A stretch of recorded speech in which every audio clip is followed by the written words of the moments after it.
Hello everyone, welcome here. You know, in my books I do write technical, it's true. And I always say to you that when I write about a certain weapon system, you can take for granted that I actually know what I'm talking about and that is actually correct. Now, there's a lot of you, of course, who would not really know about, especially the South African weapon systems, because it's not known to you. And therefore, we describe a lot of them inside the books, and we also describe other weapon systems which you should be aware of, which is used in other countries as well. And it's fascinating to me when I started the Legacy Conversations platform. I invited the pilots and the flight engineers and the experts and the officers and men and experts in their field, and they all came and talked to us. So if you have any type of interest in the military side of things, the spies are there as well, a few of them, not a lot. Get them to talk is But it's basically impossible unless we talk in a fictional way like the books are, many of them. So you can find really a lot of information from the people who's actually been there and done it. And so I thought there are quite a few videos where we speak about certain weapon systems like a C-160 Transall or the Rooivalk attack helicopter, which features a lot in the books, as well as, um, during the certain times in the border war of tanks, things like that. And so I decided to take the videos from the Legacy channel and put them here with a short introduction for you on the GMJ channel. So that when you read in a book about, say, flying with Dakota or the DC-3, even though that's a civilian way of speaking about it, C-47 Dakota is a better word. But it doesn't matter, we use them on both sides because people know what we're talking about. You can actually come here and you can look at the videos, you just need to search for them. A certain model you want to look at, a certain weapon system, a certain weapon system, and you'll find them, and that's it. I just want to stress here, and this is important, please do not link the pilots and the people who are speaking here in the video to the GMJ books. They've got nothing to do with the GMJ books. They don't feature in the GMJ books.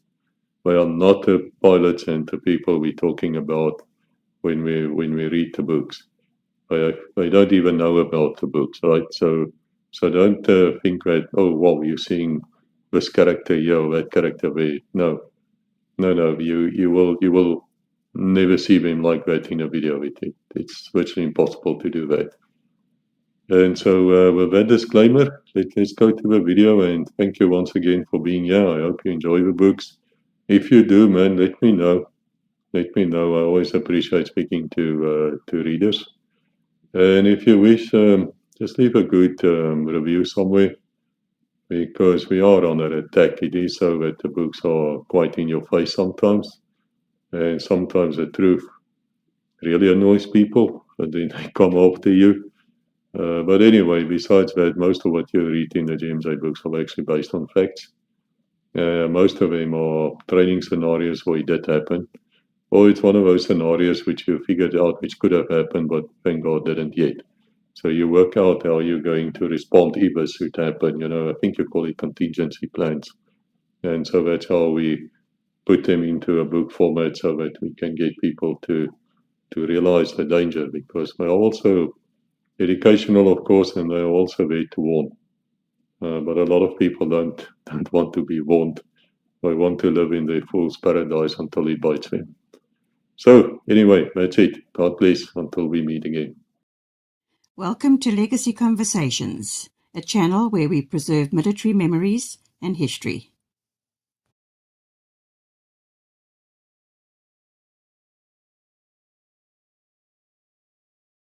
Hello, everyone. I'm excited today because we're at the SAF Museum in Port Elizabeth. And we're going to talk to Mike Freer, who's standing right next to an Alouette Gunship. And he's going to explain to us exactly how this thing was used, the finer points of it. And I think you're really going to enjoy it. But let us first talk to our sponsors. I've been asked by many people how I can assist the channel. Now, there are various ways. For now, I want to speak about the Patreons. You can join the Patreons where you support us by donating $5 a month. If you want to do more than $5, of course, you're welcome. But $5 is the minimum. And it's completely free in the sense that if you don't want to carry on with it, you just cancel your subscription and then the $5 will not be deducted from you anymore. Now, what you get out of it from the Patreons is you see many of the videos you see first, and you have direct access to me. So if you want to talk to me or you have ideas or you want to just meet somebody who I have access to, normally through the patrons, we will definitely bend backwards to assist. So it's a good cause because we need the money to pay for the internet, for equipment, for fuel. When I was in South Africa recently, we drove almost 10,000 kilometers to record all the different museums and aircraft and people and armored vehicles and things like that. And the Patreons are the one who is paying for the fuel by making their donations. Now, there's 100,000 people a month who come to Legacy. They watch on average 30,000 hours, between 25 and 34,000 hours a month for videos, and out of that 100,000, only 50 people, as I speak here now, which is January 2025, is willing to give us $5. So if you have $5, please go to the link. You can find it everywhere underneath the videos. You can also find it under this video. Go to Patreon, sign up, and let me see you in there at Patreons. Thank you for listening, and let's get back to the video. Hello everyone, it's Chris. I'm standing here. Yeah, it's really me. See, I'm wearing the SAF Museum Port Elizabeth hat. Guys, this is a fantastic place. I must tell you, we have an entire series here of aircraft we found. It's not even a quarter of the aircraft we found. We picked 6 of them, and we've gone through them, and we have a SAF assisting us and so forth. And I want you to be, if you're in Port Elizabeth or close to this place, just look on your GPS or look on your Garmin or whatever, even Google Maps. It will tell you exactly where the museum is. It's quite close to the airport. It's a fantastic place to visit and it's free. But they need help. You know, to keep a place like this going is really not for free. And they need every cent they can get from you from donations. I myself has put 500 rands down. I ask you to match me. Well, I dare you. Come, match me. Drink 1 bottle of whiskey less a month or 1 T-bone less a month, and let's come and help these magnificent airplanes. And today we're standing here right next to an Alouette Gunship. And it is a fantastic thing, and I'm sure you've seen this thing many, many times before, and you were as grateful as I am when you see these people arrive. And we also have an old friend here. We recorded him about 2 years ago. Mike Frere was a flight engineer. Thank you for coming again, Mike. We really appreciate you being here. Can you just give us a small background, brief background about yourself, and then tell us about this magnificent machine? Yeah, thanks, Chris, for another opportunity, standing right next to the machine. Yeah, my name is Mike Frere. I joined the Air Force in 1976, started my apprenticeship. I was at 28th Squadron, C-130s. In 1979, I qualified, and then I decided to go on to a flight engineer's course in 1980. We finished the course at the end of 1980, and that started our solo flying career as flight engineers. I think today we can say that every flight engineer that's living today started their training as a flight engineer on Alouettes. We all started on Alouettes, and then we branched out into other types of aircraft. So this is an Alouette 3, as Chris has just mentioned. It is basically a 2-man crew which we operate in the South African Air Force. We have a commander pilot and we have a flight engineer. As you can see in the cockpit, you'll see a set of dual controls. The pilot sits on the right at the back on that side of the aircraft, and normally we have an instructor that would then either train the student pilot or he would qualify him on certain disciplines that the commander or the pilot has been trained for. As you can see, the dual controls are there. So we've got rudders, we've got the cyclic collective, and the pilot can take over at any time. This particular aircraft is now configured in what we call a gunship system. As you can see, we've got now a 4-barreled 303 Browning.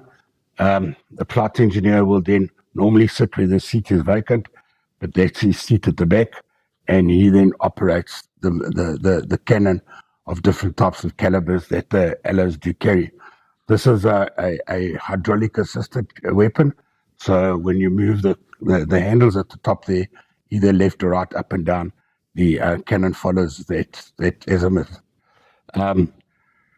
This is a normal Browning, 303 Browning. They're not a common setup that we use.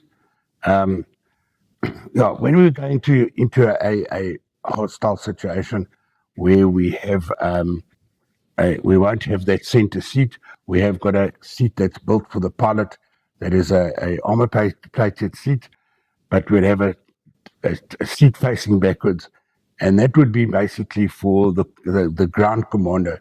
We would land, or we'd fetch a ground commander, and he would then fly with the aircraft, and he would then maneuver his own troops on the ground into their trained positions that they have. Pilots don't really, or flighters don't really get involved with that. We've got other tasks that we play our important roles with, so we don't get involved with the actual maneuvering of the troops on the ground. Although, as we've got quite a bit of experience, and more experienced pilots, they've learned over the years what they need to do. Commonly, what we would do if we were in a call-out situation or we were in a follow-up situation, we would normally operate with a minimum of 2 Alouettes, and sometimes, depending on where it was and possibly the air support they need, we'd have 3, depending on how long it's going to take, because sometimes this can take quite a while for us to circle above the ground troops on the floor and then giving them air support. Unfortunately, due to the configuration of the aircraft, and you can see this cannon weighs quite a lot of weight, but carries quite a lot of weight. So therefore, we cannot fly these aircraft in the heat of the day, up in the southwest sun, low altitude. Well, not really low altitude, but we couldn't take on a full load of fuel. So unfortunately, it meant we had really limited time in the air or over the area. So we had to try and get as close to the area as possible with the limited flying time getting there, that we could spend most of the time supplying air support to the ground troops.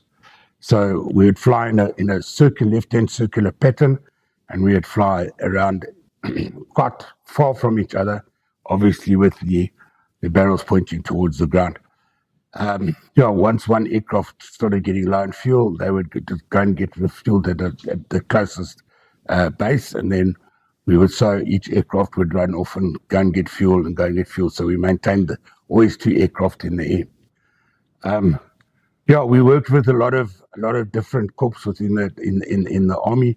So we did work with the Parabats, we worked with Kufut, we worked with Rekis, we worked with the 61 Mech, we worked with 3-2 Battalion.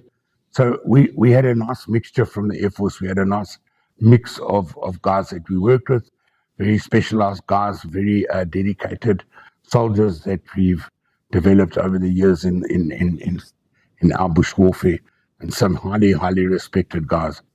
Always nice to meet them.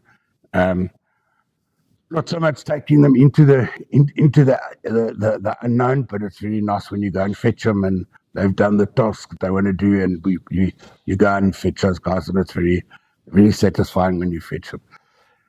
This aircraft is quite a versatile aircraft, not only just in a gunship configuration. We can do sea rescue. So we've got a stop and a hoist that fits over here. It's got a cable. It's got a 160-foot cable that we can drop below into the ocean or the mountains. So we can do sea rescue, which we can operate, take people out the water, drop people on ships, casevac people out of there, and we had a stretcher situation where we can put line casevacs into the aircraft as well. Mountain rescue, another very, very tactical way, and very you've got to know your mountain flying with choppers, because height plays an extremely important role versus weight. So you can't just fly a helicopter into a mountainous area and expect to land when you're very, very heavy. So there have been a lot of the Mountaineering Club. We do a lot of training with them. We do a lot of training similar to training with National Sea Rescue, so that they are familiar with the chopper drills, and the mountain rescues are also familiar with the operation of the aircraft, and vice versa. We get familiar with the way they operate their tools of their trade. We have operated in very icy conditions. The Alouette was notorious for supplying Casevac facilities up in the Mount Everest area. They have been known to break the highest altitude record for a helicopter with an Alouette. Obviously, they had to try and get it as light as possible, and pilots would take oxygen with them. I personally have done quite a lot of flying as a flight engineer on this machine, not particularly this, but the over the years. And I must say it's a robust aircraft. It's a versatile aircraft. And also, what makes it, in my opinion, a bit unique for us, it's a tricycle undercarriage aircraft. It hasn't got skids, so it does make the aircraft more versatile in getting the aircraft out of hangars, putting them into hangars. We can do a little bit of a heavy takeoff, where we can what we call a roll-off takeoff, which instead of trying to get into the hover and then hover off, where a helicopter with skids has to do that. Very limited movement on the skids, otherwise they get damaged. So that's primarily what the aircraft is. It is a single-engine aircraft with 3 set rotor blades. It's very stable in the air with 3 blades. You'll see a lot of helicopters have got 2 blades, and those 2-blade helicopters aren't as stable as a 3-blade or even, in fact, a 4-blade helicopter. Was Rico before Brownings, 303 Brownings? That's more Rhodesian Air Force than South African, is it? Yeah, I must admit, I never used this particular machine myself. It is a machine that wasn't used commonly because of the weight. I mean, if you've got to carry 4 ammo pans to supply the 4 machine guns, once again, it's got to do with weight. Once again, it's also got to do with making sure that your ammo boxes are fed well, and that they can feed well. Because as you can see, this hole over here, there's a baggage compartment behind here, and the ammo feeds come out of here, and we'll have an ammo box on the other side. So the ammo will be feeding the 2 cannons on this side, and the other box will be feeding the other 2 cannons on the other side. And because the barrels are sticking out, whether it's a 20 mil or a 303, that door cannot actually close. So No. need you take it off. Yeah, in most times we would take it off, especially if we have got the weaponry in the aircraft. And also the floor gives away, so that allows, because sometimes we have a ammo bag that catches the doppies, because we don't want them flying around in the air, which could do damage. The doppies could hit the tail rotor, things like that. So so this door we would normally take off in a configuration like this. That door stays on, and all the other doors stays on. One of the problems that we have is dust, especially landing in a very dusty area. We get a bit of a sort of almost a blackout with dust sometimes, when it's very, very thick dust or very loose dust. And I think a lot of us experienced that type of dust flying. So the doors we can keep closed, the better. It just makes the visibility a bit better. How did you land in heavy dust? Because I understand that the coalition air forces in Afghanistan, and this is true, you can go and check my facts, has lost 400 airframes, 400 aircraft they lost because they couldn't land properly, they tip it over. Was this due to training alone, or would you help a pilot as far as you can by telling him, come down, left, right, battering, I think you call it? Yes, most definitely. As you can see, the pilot has got visual contact between his feet, most of it. But once he goes over what we call the LZ or his selected LZ, depending on the height that we're at and depending on the terrain, we would then patter the pilot down. We would tell him, move 3 feet. We spoke in sort of meters, and some pilots would like to prefer it in feet. So we were their eyes. So we could see underneath the aircraft. We would monitor the tail boom. We'd monitor the blades. So if we're sitting closer to the blades here than the blade going over there, so we would then monitor the blades, tell the pilot, and looking around the 360 visibility almost that we have of the aircraft while we looking at. So yes, I think that's a lot of problems with pilots that don't operate or crews that don't operate with an additional crewman, like a flight engineer or a winchman. Sometimes they have a winchman, but yeah, and of course, not having skids, it makes it that we can land on one wheel and do an extraction or drop people off. But yeah, I think it's 90% is the pilots don't get a proper visual contact with the ground. They land on that ground, it's very unstable, and they fall over. These ones were also used for rescue at sea. And then, of course, I think it had floats on it somewhere. And what happens if it actually crashes into the sea? Because it looks like it might turn over. Yeah, standing behind me, on this side of the aircraft, we would have 2 pontoons on either side. They would be carefully folded, almost like an airbag, and we would have CO2 bottles that are in the back of the luggage compartment there. The pilot then has a discharge button that he can then press, and this would inflate the pontoons. The idea for us is to be able to just land on the water and for everyone to get out the aircraft. The aircraft, as you can see, is reasonably top heavy.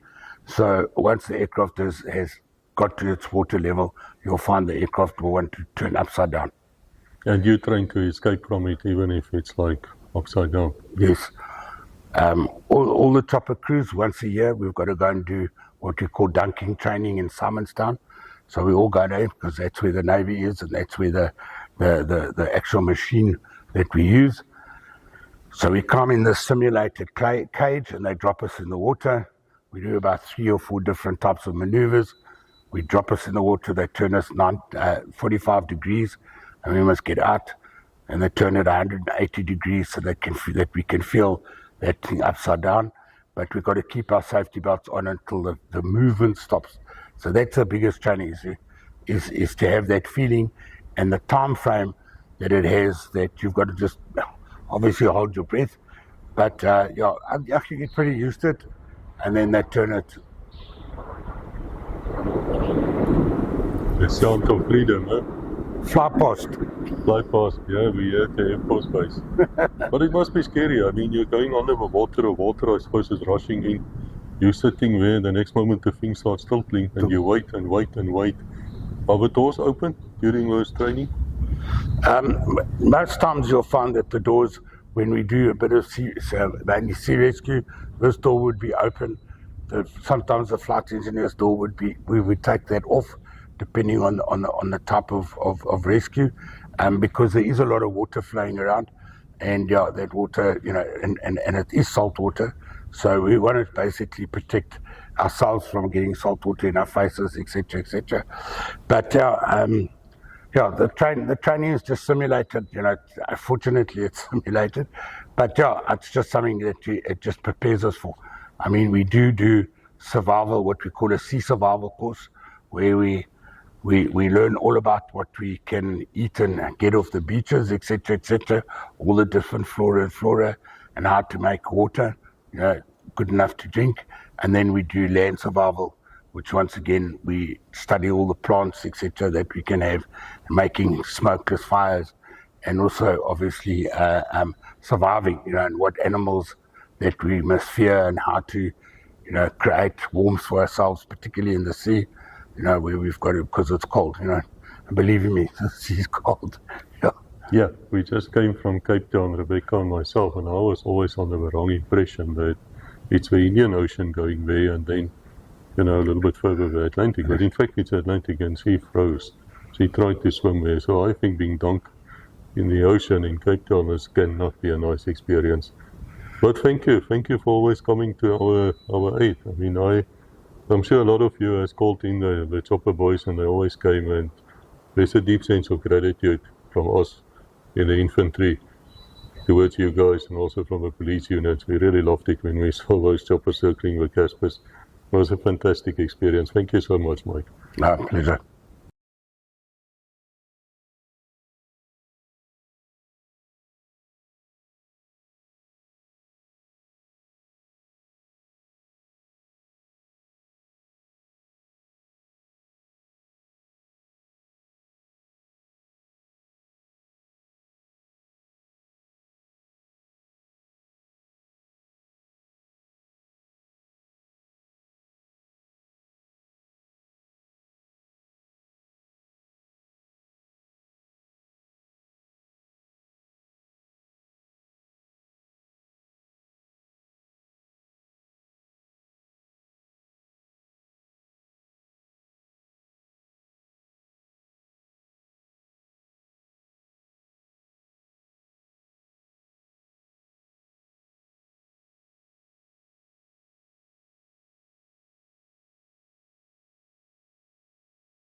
Edited by Fossey. If you'd like to see what he gets up to in his spare time, do please visit his own little YouTube channel, Fossey at Treasure and Treats. Links included below. Your support would be highly appreciated. Help me grow my little channel. Thank you. Dankie. Inkos kakulu. Bye. Thank you for watching. Please like, subscribe, and ring the bell to receive notifications.